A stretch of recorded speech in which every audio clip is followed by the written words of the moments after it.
এটি কোনো মারামারি নয়, এটি সিনেমার গল্পকে হার মানানো এক বাস্তব কাহিনী। ঘটনাটি ঘটেছে কুড়িগ্রাম জেলার রৌমারী উপজেলার রৌমারী সদর ইউনিয়ন পরিষদের চেয়ারম্যানের অফিসের ভেতরে।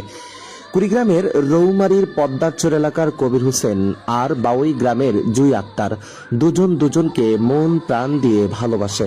দীর্ঘদিন ধরে চলছিল তাদের এই পবিত্র ভালোবাসাটা, কিন্তু এক পর্যায়ে যখন সবার মধ্যে জানাজানি হয়, একে অপরকে বিবাহ বন্ধনে যখন রাজি হয়, ঠিক তখনই পরিবার হয় তাদের প্রধান বাধা।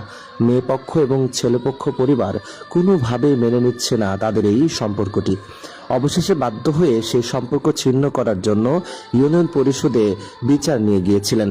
সেখানে সমঝোতা তো বরং হয়নি, বরং সেখানে ঘটেছে এক ইলাহি কাণ্ড। ছেলে এবং মেয়ে দুই প্রেমিক প্রেমিকা এমনভাবে জড়িয়ে ধরেছে, কেউ কাউকে ছাড়ছেন না। প্রয়োজনে জীবন দিবে, তবুও কোনোভাবেই যেন তারা দুজনকে ছাড়ছেন না। এরপর আঘাত করছেন, মারছেন, দুই পরিবারই ধস্তাধস্তি করছেন দুজনকে ছিন্ন করার জন্য। কিন্তু দুজনকে এমনভাবে বুকে আঁকলে দিয়েছে, বুক থেকে যেন ছাড়বেই না।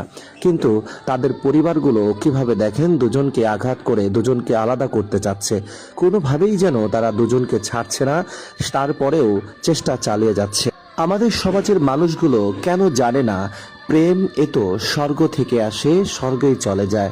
মনের মাঝে এই যে আন্তরিকতা, ভালোবাসার এই বন্ধন যতই ছিন্ন করুন, টেনে ছেঁচড়ে নিয়ে যান, কখনোই কি তাদের সেই ভালোবাসাটা বিচ্ছিন্ন করতে পারবেন?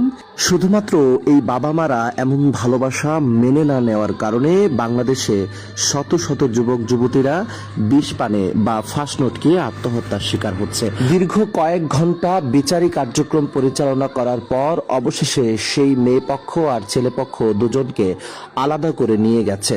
দিন শেষে তারা ভিন্নভাবে থাকতে পারবেন কিনা প্রশ্ন আপনাদের উপর রাখছি। এই যে টানা হেচ্ছা করে ছিঁড়ে ছিটতে নিয়ে গেল, পারবেন কি তাদের দুই আত্মার এই মেলবন্ধনটাকে বিচ্ছিন্ন করে দূরে রাখতে?